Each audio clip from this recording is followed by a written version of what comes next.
بسم اللہ الرحمن الرحیم نحمده ونصلی علی رسوله الکریم اما بعد فاعوذ باللہ من الشیطان الرجیم بسم اللہ الرحمن الرحیم یا ایہا الذین آمنوا لا تتخذوا عدوی وعدوکم اولیاء تلقون الیہم بالمودة وقد كفروا بما جاءكم من الحق يخرجون الرسول وإياكم أن تؤمنوا بالله ربكم إن كنتم خرجتم جهادا في سبيلي وابتغاء مرضاتي تسرون إليهم بالمودة وأنا أعلم بما أخفيتم وما أعلنتم ومن يفعله منكم فقد ضل سواء السبيل إن يثقفوكم يكونوا لكم أعداء ويبسطوا إليكم أيديهم وألسنتهم بالسوء وودوا لو تكفرون لن تنفعكم أرحامكم ولا أولادكم يوم القيامة يفصل بينكم والله بما تعملون بصير قد كانت لكم أسوة حسنة في إبراهيم والذين معه إذ قالوا لقومهم إنا براء منكم ومما تعبدون من دون الله كفرنا بكم وبدا بيننا وبينكم العداوة والبغضاء أبدا حتى تؤمنوا بالله وحده إلا قول إبراهيم لأبيه لأستغفرن لك وما أملك لك من الله من شيء ربنا عليك توكلنا وإليك أنبنا وإليك المصير ربنا لا تجعلنا فتنة للذين كفروا واغفر لنا ربنا إنك أنت العزيز الحكيم لقد كان لكم فيهم أسوة حسنة لمن كان يرجو الله واليوم الآخر ومن يتول فإن الله هو الغني الحميد صدق اللہ العظیم۔ ان آیات میں اللہ تعالیٰ نے ایک واقعے کو بیان فرمایا ہے جس کے بارے میں مفسرین نے تفصیل کے ساتھ اس واقعے کو بطور شان نزول کے ذکر کیا کہ ایک دفعہ جب آپ صلی اللہ علیہ وسلم نے ہجرت کے 5ویں سال کفار کے ساتھ معاہدہ کر لیا جس کو صلح حدیبیہ کہا جاتا ہے، اس معاہدے میں یہ طے ہوا تھا کہ 10 سال تک ہم ایک دوسرے کے خلاف قتال نہیں کریں گے، ایک دوسرے پہ حملہ نہیں کریں گے، چڑھائی نہیں کریں گے۔ لیکن مشکل سے 1.5 سال گزرا تھا کہ کافروں نے اس معاہدے کو توڑ دیا، گویا کہ جب معاہدے کی خلاف ورزی کی تو معاہدہ ٹوٹ گیا۔ اب کوئی اس بات کی ضمانت نہیں تھی، گارنٹی نہیں تھی کہ مسلمان کافروں پر حملہ نہ کریں۔ ابو سفیان رضی اللہ تعالیٰ عنہ جو اس وقت تک مسلمان نہیں ہوئے تھے، مکہ کے سردار، قریش کے بڑے سمجھے جاتے تھے، وہ مدینہ آئے اور کافی کوشش کی کہ معاہدے کی تجدید میں کر لوں، لیکن آپ صلی اللہ علیہ وسلم اس معاہدے کی دوبارہ تجدید کرنے کے لیے رضامند نہیں ہوئے، کوئی جواب ان کو نہیں دیا اور وہ ویسے ہی واپس ان کو مدینہ سے جانا پڑا۔ بہرحال وقت گزر گیا تو آپ صلی اللہ علیہ وسلم نے ارادہ فرمایا کہ اب مجھے مکہ مکرمہ پہ حملہ کرنا چاہیے۔ اللہ کی طرف سے اجازت کا انتظار تھا، اللہ کی طرف سے اجازت بھی مل گئی۔ تو 8 ہجری ہجرت کے 8ویں سال رمضان المبارک میں آپ نے ارادہ فرمایا کہ اب ہم مکہ مکرمہ حملہ کرنے کے لیے جاتے ہیں، اس کو فتح کرنے کے لیے جاتے ہیں۔ لیکن آپ کی پوری کوشش تھی کہ یہ پلان کسی کو پتہ نہ چلے، مکہ والوں کو اس کے بارے میں کوئی خبر نہ ہو، کوئی اطلاع نہ ملے، مقصد یہ نہیں تھا کہ ہم ان کے ساتھ مقابلہ نہیں کر سکتے، ہمارے پاس لشکر کی تعداد کم ہے یا تیاری یا ساز و سامان ہمارے پاس تھوڑا ہے، یہ مسئلہ نہیں تھا۔ مسئلہ یہ تھا کہ مکہ مکرمہ پر حملہ کرنے میں کسی کا خون نہ بہے، تاکہ اس جگہ کی، اس شہر کی حرمت، اس کا تقدس پامال نہ ہو۔ اگرچہ اللہ تعالیٰ نے آپ صلی اللہ علیہ وسلم کے لیے اس بات کو جائز فرما دیا تھا، یہ آپ کی خصوصیت تھی، لیکن آپ پھر بھی اس سے فائدہ نہیں اٹھانا چاہتے تھے کہ مکہ مکرمہ میں کسی سے قتال کریں، اس لیے پوری کوشش تھی کہ اس کو خفیہ رکھا جائے، کسی کو کانوں کان خبر اطلاع نہ ہو، تاکہ جب ہم مکہ پہنچیں تو وہ لوگ اچانک دیکھ کے گھبرا جائیں اور ہتھیار پھینک دیں، مقابلے کی ان کے اندر جرت اور ہمت ہی پیدا نہ ہو۔ تو منصوبہ یہ تھا، لیکن ایک صحابی حضرت حاطب بن ابی بلتعہ رضی اللہ تعالی عنہ، انہوں نے کفار مکہ کو خط لکھ دیا اور بتایا کہ اللہ کے نبی صلی اللہ علیہ وسلم تم پر حملہ کرنے والے ہیں۔ اور جب یہ خط لکھ دیا، ایک عورت تھی مکہ مکرمہ کی، وہ کسی کام سے مدینہ منورہ آئی ہوئی تھی، تو اس کو خط لکھ کے دیا اور اس کو کہا کہ پوری حفاظت کے ساتھ اور رازداری کے ساتھ اس خط کو مکہ کے سردار تک پہنچا دے۔ اب وہ عورت، سارا اس کا نام تھا، خط لے کے جا رہی تھی، تو آپ صلی اللہ علیہ وسلم کو اللہ تعالیٰ نے وحی کے ذریعے بتا دیا۔ آپ نے حضرت علی رضی اللہ تعالیٰ کو بلایا، حضرت مقداد بن اسود اور اسی طرح حضرت زبیر بن عوام، ابو مسعود الغنوی، یہ چار صحابہ کو آپ نے بھیجا کہ اس عورت کا پیچھا کریں، فلاں جگہ روضہ خاخ ایک جگہ ہے مدینہ منورہ سے جب مکہ کی طرف آئیں تو وہاں ایک بہت بڑی یونیورسٹی بھی بنی ہوئی ہے، ویسے آبادی تو اس علاقے میں نہیں ہے، مدینہ کے لوگ ہی وہاں پڑھنے کے لیے آتے ہیں، لیکن وہ ایک یونیورسٹی ہے، نشانی اس جگہ کے لیے کہ یہاں پہ روضۃ خاخ علاقہ ہوتا تھا آپ صلی اللہ علیہ وسلم کے زمانے میں، کلیہ الریان کے نام سے بالکل روڈ کے اوپر یونیورسٹی۔ تو بہرحال آپ صلی اللہ علیہ وسلم نے حضرت علی رضی اللہ تعالیٰ عنہ کو بھیجا کہ روضہ خاخ جگہ میں وہ عورت آپ کو ملے گی اور اس طرح کی اس کی حیت ہوگی، اس کے پاس ایک خط ہے، خط لے کے آئے۔ یہ چاروں صحابہ گھوڑے بھگا کے گئے، اس عورت کا پیچھا کیا اور بالکل اسی جگہ اسی حالت میں عورت کو پا لیا۔ اس کو کہا کہ خط نکالو، اس نے کہا خط تو میرے پاس نہیں ہے، میرے پاس تو کوئی خط نہیں، سارے سامان کی تلاشی لی، خط کہیں سے نہیں ملا۔ پھر انہوں نے عورت سے کہا کہ خط تو تیرے پاس ہے، نہیں نکالے گی پھر ہم تیرے ساتھ بہت برا حشر کریں گے، اس لیے شرافت سے خط خود ہی نکال دیا۔ تو اس نے اپنے بالوں کا جوڑا بنایا ہوا تھا تو اس کے اندر سے خط نکال کے دیا، اور جب خط پڑھا تو اس میں لکھا تھا کہ اللہ کے نبی صلی اللہ علیہ وسلم اور صحابہ تم پر حملہ کرنے والے ہیں، عنقریب بہت بڑا لشکر لے کر تم پر حملہ کر رہے ہیں۔ اب یہ حضرات خط لے کر آپ صلی اللہ علیہ وسلم کی خدمت میں پہنچ گئی، آپ نے خط کو پڑھا تو حضرت حاطب رضی اللہ تعالیٰ عنہ کو بلایا اور ان کو بلا کے ان کے سامنے خط رکھ دیا اور پوچھا یہ کیا ہے۔ جب انہوں نے خط دیکھا تو وہ تو حیران ہو گئے، ان کو تو امید ہی نہیں تھی کہ جو خط میں مکہ کے سردار کو لکھ رہا ہوں وہ تو مدینہ کے سردار، دونوں جہاں کے سردار کے پاس آ جائے گا۔ بہرحال حضرت حاطب بن ابی بلتعہ رضی اللہ تعالیٰ جب خط دیکھا تو عرض کیا اللہ کے نبی صلی اللہ علیہ وسلم آپ میرے بارے میں جلد بازی سے کوئی فیصلہ نہ فرمائیے، میں آپ کو اس بات کی یقین دہانی کرواتا ہوں کہ اس خط کو لکھنے کا میرا مقصد اللہ اور اس کے رسول کے ساتھ کوئی عداوت یا کوئی ان کی مخالفت نہیں تھا،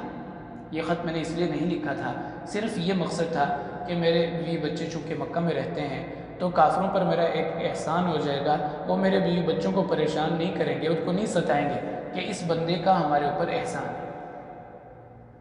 باقی جو مہاجرین ہیں ان کا چونکہ پورا خاندان اور قبیلہ وہاں پر ہے، اس لیے ان کے بیوی بچوں کو تو کوئی کچھ نہیں کہے گا،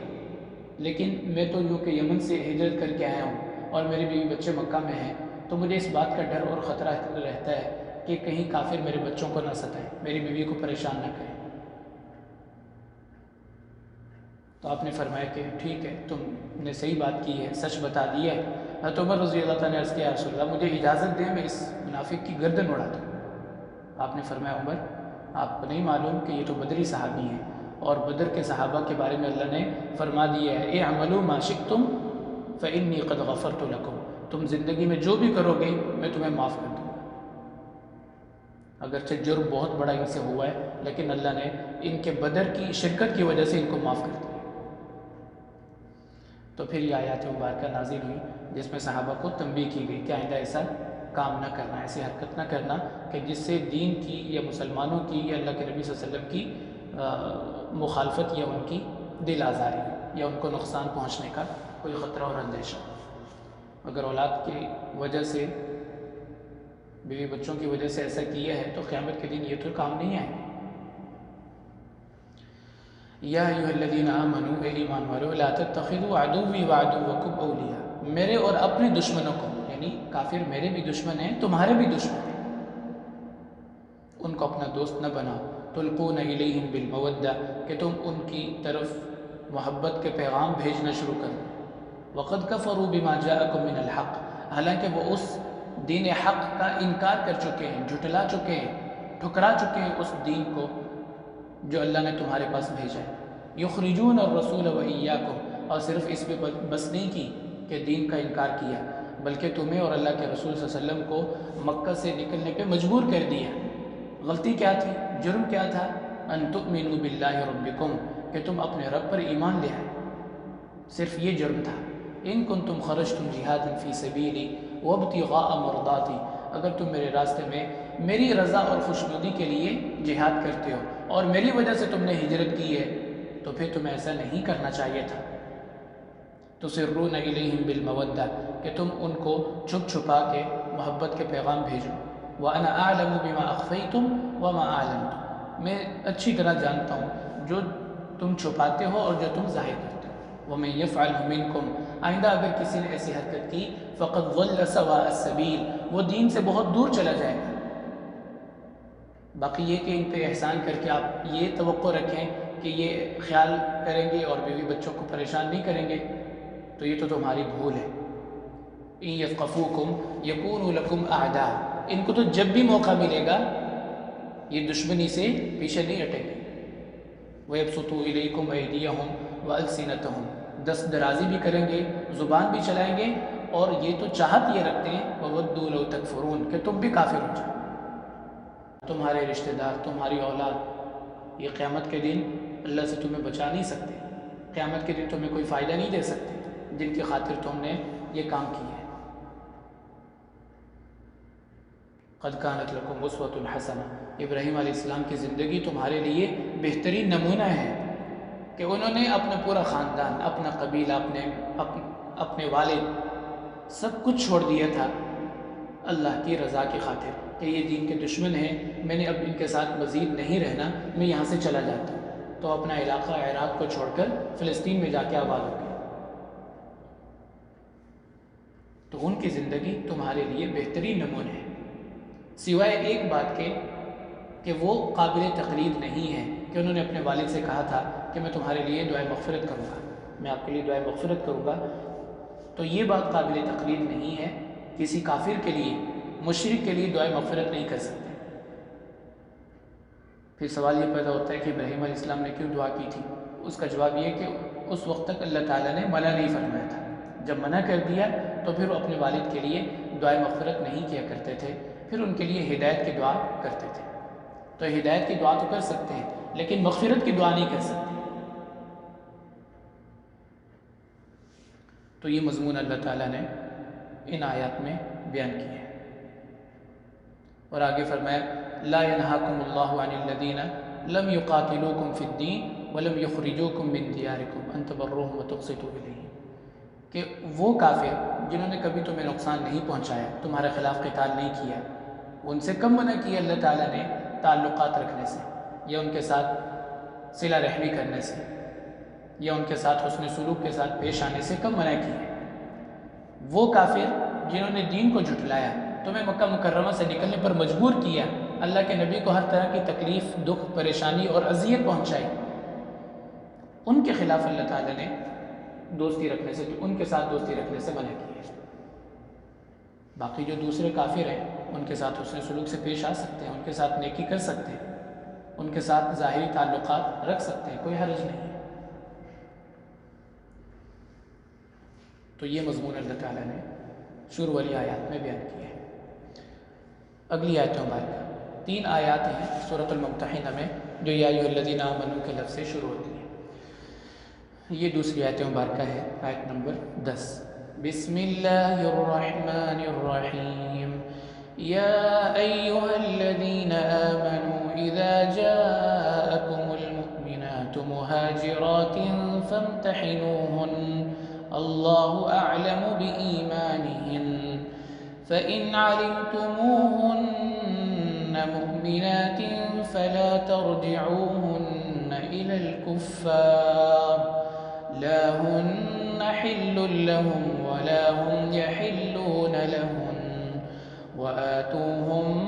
ما أنفقوا ولا جناح عليكم أن تنكحوهن إذا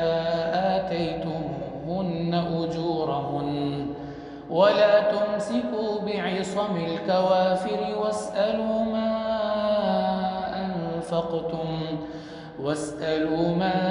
أنفقتم وليسألوا ما أنفقوا ذلكم حكم الله يحكم بينكم والله عليم حكيم۔ اس میں بھی اللہ تعالیٰ نے صلح حدیبیہ میں جو معاہدہ لکھا گیا تھا اس کی طرف اشارہ کیا ہے۔ معاہدہ یہ تھا کہ اگر کوئی کافروں میں سے مسلمان ہو کر مدینہ آئے گا تو مسلمان پابند ہوں گے اس کو واپس کرنے کے، لیکن اگر کوئی مدینہ سے مرتد ہو کر مکہ مکرمہ آ گیا تو کافر اس کو واپس کرنے کے پابند نہیں ہوں گے۔ یہ معاہدہ تھا جو کہ سراسر دیکھنے میں انصاف کے خلاف تھا، اس لیے تو اکثر صحابہ اس معاہدے کو کرنے کے حق میں نہیں تھے، لیکن اللہ تعالیٰ کا حکم تھا وہ تیار ہو گئے، کیونکہ وہ سمجھتے تھے کہ اس معاہدے کی ساری شقیں ہمارے خلاف ہیں، ہمارے حق میں تو کوئی بات ہے ہی نہیں اس کے اندر، لیکن اللہ تعالیٰ نے اسی معاہدے کو فتح مبین قرار دیا۔ بہرحال اس معاہدے میں یہ بات لکھی ہوئی تھی۔ کچھ صحابہ جو ہجرت کر کے مدینہ منورہ آئے اس معاہدے کے بعد آپ صلی اللہ علیہ وسلم نے معاہدے کے مطابق ان کو واپس کر دیا، لیکن کچھ عورتیں بھی مسلمان ہو کے آئیں، اب کافر ان کو لینے کے لیے آئے، تو اب مسئلہ یہ بنا کہ اس معاہدے کی روشنی میں عورتوں کو واپس کرنا ہے یا نہیں کرنا، چونکہ عورتوں کا تو کوئی تذکرہ نہیں تھا، تو اللہ تعالیٰ نے یہ آیت مبارکہ نازل فرمائی کہ عورتوں کو واپس کرنے کا اختیار نہیں ہے، ان کو واپس نہیں کیا جائے۔ یا ایھا الذین آمنوا، اے ایمان والو، اذا جاءکم المؤمنات مہاجرات، جب عورتیں ایمان لے کر ہجرت کر لیں، فامتحنوہن، تو پھر تمہیں انہیں آزما لو، امتحان لے لو کہ واقعتاً یہ ایمان کی خاطر ہجرت کر کے آئی ہیں یا کہ کوئی دنیاوی مفاد ہے، کوئی اور ان کا چکر ہے۔ فامتحنوہن، ان کو دیکھ لو، پرکھ لو۔ اللہ اعلم بایمانہن، اللہ تو ایمان کے بارے میں اچھی طرح جانتے ہیں، اللہ تعالیٰ تو جانتے ہیں کہ کس نے اس کی رضا کے لیے ایمان قبول کیا ہے اور کس کا ایمان لانے میں کوئی دنیاوی مفاد ہے، لیکن تم اپنے طور پہ تسلی کر لو۔ فَإِنْ عَلِمْتُمُوهُنَّ مُؤْمِنَاتٍ، اگر تمہیں اندازہ ہو جائے کہ یہ دل سے ایمان لائی ہیں، فَلَا تَرْجِعُوهُنَّ إِلَى الْكُفَّارِ، اب انہیں کافروں کے حوالے نہ کرو، لَا هُنَّ حِلٌّ لَهُمْ وَلَا هُمْ يَحِلُّونَ لَهُمْ، کیونکہ یہ عورتیں اب ان کافروں کے لیے جائز حلال نہیں ہیں اور وہ کافر ان کے لیے حلال نہیں ہیں۔ اب اس کا جو خامد ہوگا کافر، اس نے اس کے اوپر خرچہ کیا ہوگا، اس کو نفقہ دیا ہوگا یا اس کو مہر دیا ہوگا، اب جو مہر اس کو دیا ہوگا تو وہ واپس کر دو۔ وَآتُوهُمْ مَا أَنفَقُوا، جو مہر انہوں نے دیا تھا کافروں نے، اب یہ وہاں سے ہجرت کر کے آ گئی تو مسلمان اس کا جو مہر تھا وہ اس کو واپس کر دے، عورت واپس نہیں ہوگی، اس کا مہر واپس کر دے۔ وَلَا جُنَاحَ عَلَيْكُمْ، پھر اگر مسلمانوں میں سے کوئی ان سے نکاح کرنا چاہے تو نکاح کر سکتا ہے، لیکن مہر دے کر، کیونکہ پہلا مہر تو ان کے ہاتھ سے نکل گیا نا، اب اگر کوئی نکاح کرنا چاہتا ہے تو مہر اس کو دے گا۔ أَن تَنْكِحُوهُنَّ إِذَا آتَيْتُمُوهُنَّ أُجُورَهُنَّ وَلَا تُمْسِكُوا بِعِصَمِ الْكَوَافِرِ، اور تم کافر عورتوں کی عصمت کا خیال نہ رکھو، ان کی حفاظت نہ کرو، یعنی اگر تمہاری کوئی بیوی مرتدہ ہو کر مدینہ سے نکل جائے اور مکہ مکرمہ چلی جائے تو اب تمہیں اس کو اپنے نکاح میں رکھنے کی کوئی ضرورت نہیں ہے، اس کو نکاح سے فارغ کر دو۔ اب وہ جب مکہ مکرمہ چلی گئی، دین کو چھوڑ دیا، تو تم نے جو مہر دیا تھا وہ کافروں سے واپس لے لو۔ اب کافر ظاہر ہے اتنی شرافت سے اس کا مہر تو نہیں دیں گے، کیونکہ کافروں سے کیا خیر کی امید لگانی، ان سے کیا اچھی اور نیک توقع رکھنی کہ وہ مہر واپس کریں گے۔ تو اللہ فرماتے ہیں پھر اس کا طریقہ یہی ہے کہ جب کوئی اور عورت ہجرت کر کے آئے تو پھر اس کا مہر تم واپس نہ کرو، بلکہ اس مسلمان کو دے دو، یہ دوسرے صحابی ہیں، ان کو دے دو، تاکہ ان کی جو کمی تھی وہ پوری ہو جائے، ان کا جو نقصان ہوا تھا وہ پورا ہو جائے۔ یعنی اگر ان کی بیوی خدا نخواستہ مرتدہ ہو کر مدینہ منورہ سے چلی گئی مکہ مکرمہ، تو کافروں سے مطالبہ کرو کہ اس کا مہر واپس کیا جائے، اس عورت سے مطالبہ کرو، اس کے خاندان سے، اس کے گھر والوں سے۔ اگر وہ واپس نہیں کرتے تو پھر اس کا دوسرا طریقہ یہ ہے کہ وہاں سے اگر کوئی عورت ہجرت کر کے آتی ہے تو پھر تم اس کا مہر واپس نہ کرو، بلکہ اس کا مہر اس مسلمان کو دے دو۔ ذالکم حکم اللہ یحکم بینکم، یہ اللہ نے تمہارے لیے فیصلہ کیا ہے، واللہ علیم حکیم، اور اللہ تعالیٰ زبردست علم والے اور حکمت والے ہیں۔ وَإِنْ فَاتَكُمْ شَيْءٌ مِّنْ أَزْوَاجِكُمْ إِلَى الْكُفَّارِ فَعَاقَبْتُمْ، یہاں پہ اسی حکم کا تذکرہ ہے کہ اگر کوئی چلی جائے عورت اور اس کا مہر نہ ملے تو پھر فَعَاقَبْتُمْ فَآتُوا الَّذِينَ ذَهَبَتْ أَزْوَاجُهُمْ مِثْلَ مَا أَنفَقُوا، کہ پھر تم یہ کر سکتے ہو کہ آنے والی کوئی عورت کا مہر واپس نہ کرو بلکہ ان کو دے دو۔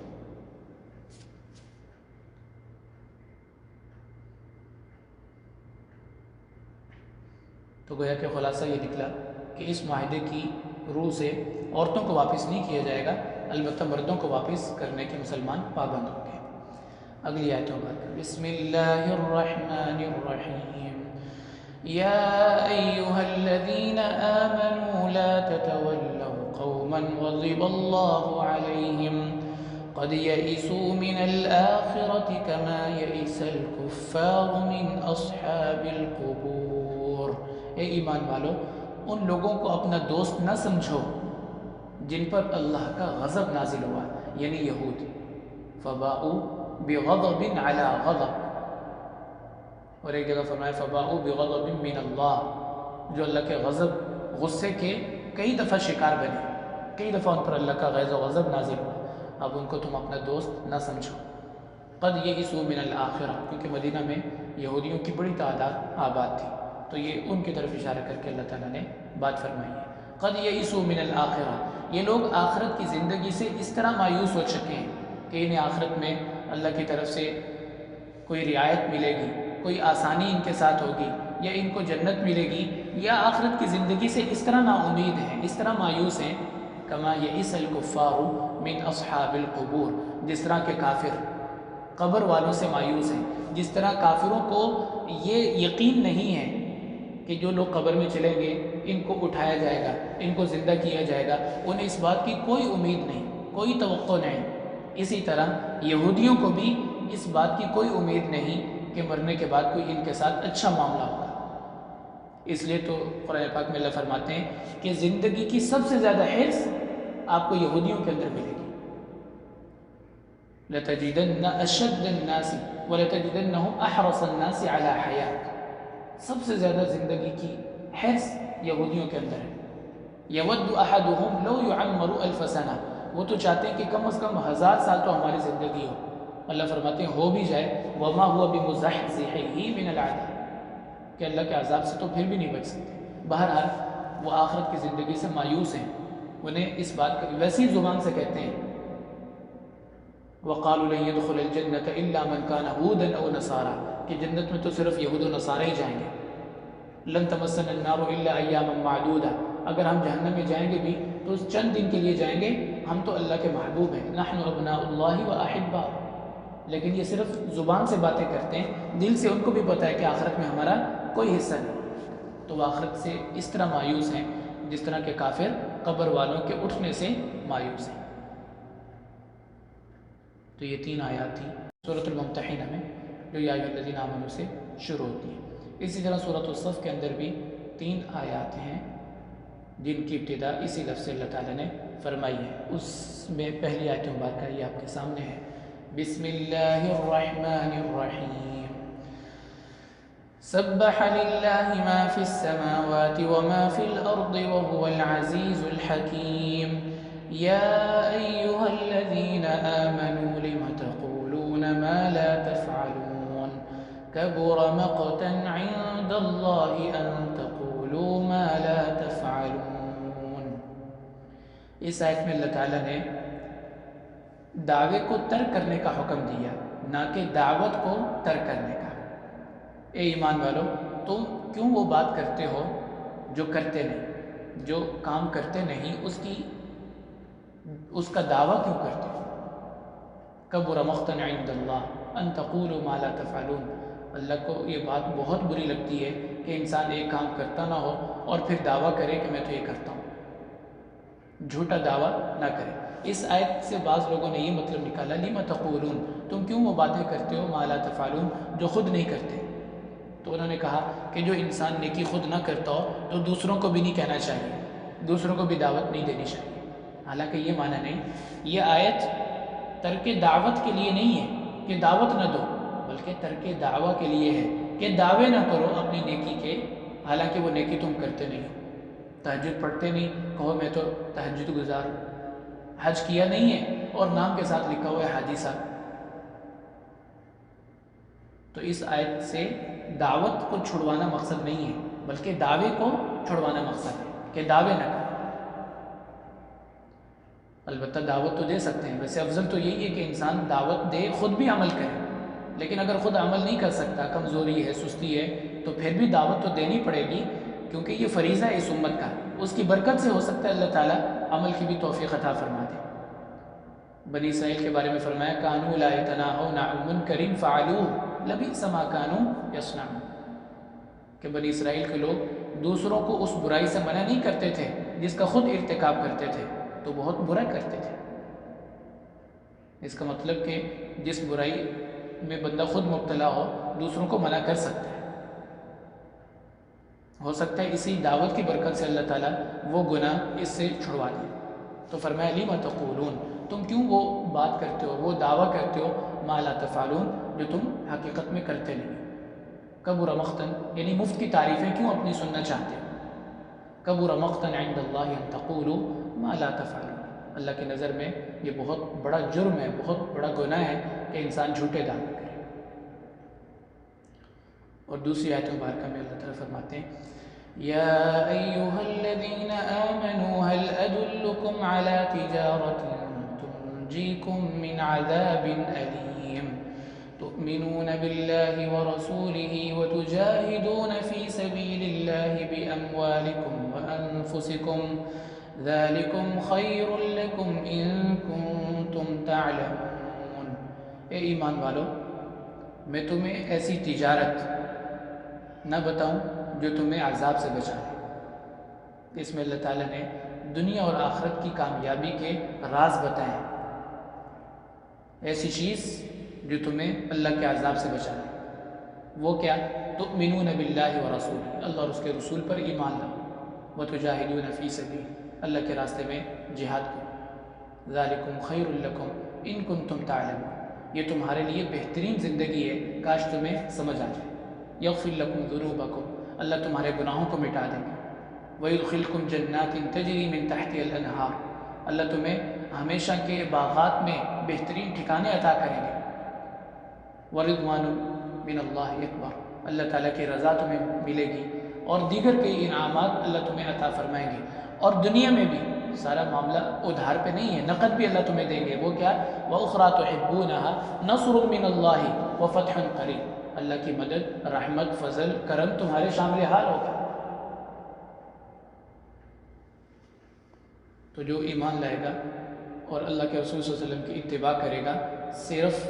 قیامت پہ ہی اس کے سارے وعدے نہیں ہیں کہ اللہ نے سب کچھ ادھار پہ رکھا ہے، نقد بھی اللہ اس کو عطا فرمائیں گے. اس لیے قرآن پاک میں اللہ تعالیٰ فرماتے ہیں من عمل صالحا من ذکر او انثى وهو مؤمن، ایمان والا مرد ہو یا عورت، دل سے ایمان قبول کرے اور اللہ اور اس کے رسول کی اطاعت فرما برداری میں زندگی گزارے. فَلَنُحْيِيَنَّهُ حَيَاةً طَيِّبَةً، ہمارا وعدہ ہے کہ ہم دنیا میں بھی اس کو بہترین زندگی عطا کریں گے. دنیا میں بھی اللہ تعالیٰ اس کی نیکی کا اس کو صلہ عطا کرتے ہیں. تو اسی کا اللہ تعالیٰ نے یہاں پہ تذکرہ فرمایا کہ جنت بھی ملے گی، آخرت کے انعامات بھی ملیں گے، لیکن دنیا بھی اللہ اچھی کر دے گی. اور سورۃ الصف کی تیسری آیت مبارکہ، یا ایہا الذین آمنوا کونوا انصار اللہ کما قال عیسی ابن مریم للحواریین من انصاری الی اللہ قال الحواریون نحن انصار اللہ فآمنت طائفة من بنی اسرائیل وکفرت طائفة فأيدنا الذين آمنوا على عدوهم فأصبحوا ظاهرين۔ اے ایمان والو، دین کے حمایتی اور مددگار بنو، اللہ تمہاری مدد فرمائیں گے۔ کونوا انصار اللہ، تم اللہ کے انصار یعنی اللہ کے دین کے مددگار بنو، کما قال عیسی ابن مریم للحواریین، جس طرح کہ حضرت عیسیٰ علیہ السلام نے اپنے لوگوں سے کہا تھا، من انصاری الی اللہ، کون ہے جو دین کی خاطر، اللہ کی خاطر میری مدد کرے گا، کیونکہ یہودی ان کے دشمن تھے۔ قال الحواریون، تو عیسیٰ علیہ السلام کے جو صحابہ تھے ان کو حواری کہا جاتا تھا۔ آپ صلی اللہ علیہ وسلم کی جو صحبت یافتہ تھے ان کو صحابہ کہا جاتا تھا۔ حضرت عیسیٰ علیہ السلام کے جو صحبت یافتہ تھے ان پر ایمان لانے والے ان کو حواری کہا جاتا تھا۔ قال الحواریون، تو حواری کہنے لگے، نحن انصار اللہ، ہم اللہ کے دین کے مددگار ہیں اور اس کے حفاظت کے لیے آپ کے ساتھ کھڑے ہیں، آپ کے شانہ بشانہ کھڑے ہیں۔ فآمنت طائفۃ من بنی اسرائیل، اللہ فرماتے ہیں بنی اسرائیل کے لوگ دو گروہوں میں بٹ گئے، ایک تو یہودی جو ان کے دشمن تھے اور ایک عیسائی جو ان کے خیر خواہ تھے، ان پر ایمان لانے والے تھے اور ان کی دعوت کو قبول کرنے والے تھے اور ان کا ساتھ دینے والے تھے۔ فآمنت طائفۃ من بنی اسرائیل، اس لیے بنی اسرائیل، عیسائیوں کو بھی بنی اسرائیل کہا جاتا ہے۔ ویسے عام طور پہ لوگ سمجھتے ہیں کہ بنی اسرائیل سے مراد یہودی ہیں، لیکن یہودی ایک گروہ ہے، دوسرا گروہ بنی اسرائیل کا وہ عیسائی ہے، یہ دونوں بنی اسرائیلی ہیں۔ فآمنت طائفۃ من بنی اسرائیل، بنی اسرائیل میں سے ایک گروہ تو ایمان لے آیا حضرت عیسیٰ علیہ السلام پر جن کو حواری کہا جاتا ہے، وکفرت طائفہ، اور دوسرا گروہ اپنے کفر پر ڈٹا رہا۔ فأیدنا الذین آمنوا علی عدوہم، پھر جو ایمان والے تھے ہم نے ان کے دشمنوں کے خلاف انہیں کامیاب کیا، فاصبحوا ظاہرین، تو اپنے دشمنوں پر غلبہ پا گئے، اگرچہ وہ تعداد میں کم تھے لیکن اللہ نے ان کو مدد عطا فرمائی، جس طرح کہ مسلمانوں کو غزوہ بدر کے موقع پر اللہ تعالیٰ نے ان کے دشمنوں کے خلاف کامیابی عطا فرمائی، فتح عطا فرمائی۔ تو کامیابی، فتح، نصرت انہی لوگوں کا مقدر ہوگی جو اللہ اور اس کے رسول پر ایمان لانے والے ہوں گے، چاہے ان کی تعداد کم ہو، ان کا ساز و سامان تھوڑا ہو، کسی بھی حیثیت سے کمزور ہوں، لیکن اللہ تعالیٰ کی مدد ان کے ساتھ ہوگی۔ یہ وعدہ ہے اللہ تعالیٰ کا، اور اسی کا اللہ تعالیٰ نے یہاں پہ تذکرہ فرمایا اور مثال دے کے صحابہ کو سمجھا ہے کہ تم سے پہلی امتوں میں بھی جو نبی کے ساتھ ہوتے تھے اور ان کے اوپر ایمان لاتے تھے، اللہ تعالیٰ ان کو ہمیشہ کامیاب فرماتے تھے۔ بس آج کے لیے اتنا کافی ہے، آگے انشاءاللہ سورۃ الجمعہ یہ ہم کل پڑھ لیں گے، ہو سکتا ہے کل کی کلاس آخری ہو کیونکہ 5 آیات رہ گئی ہیں، تو انشاءاللہ ان کو کل مکمل کر لیں گے۔ ٹھیک ہے، جزاکم اللہ خیر، السلام علیکم ورحمۃ اللہ وبرکاتہ، فی امان۔